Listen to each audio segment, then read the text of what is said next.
आजचा आपला विषय आहे मार्शल आर्ट्स. मार्शल आर्ट्सला समजवण्याकरिता व समजून घेण्याकरिता आपण त्याला 4 भागात विभाजित करूया.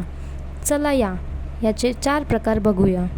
पहिला की म्हणजेच एनर्जी, दुसरा किहॉन म्हणजेच बेसिक्स, तिसरा फॉर्म ज्यामध्ये सर्व किहॉनला मिळून म्हणजेच सर्व स्टान्स, किक्स, पंचेस, ब्लॉक्स, स्ट्रायकिंग, ब्रीदिंग व इतर गोष्टींना एकत्रित करून एक पॅटर्न तयार केला जातो, त्यालाच फॉर्म म्हणतात.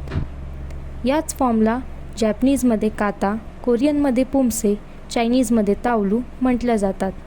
चौथा फायटिंग टेक्निक्स व फाईटचा प्रकाराला जॅपनीजमध्ये कुमिते, चायनीजमध्ये सान्शू, कोरियनमध्ये क्युरोगी म्हणतात. आपण याला समोरच्या येणाऱ्या व्हिडिओमध्ये डिटेलमध्ये बघूया. धन्यवाद.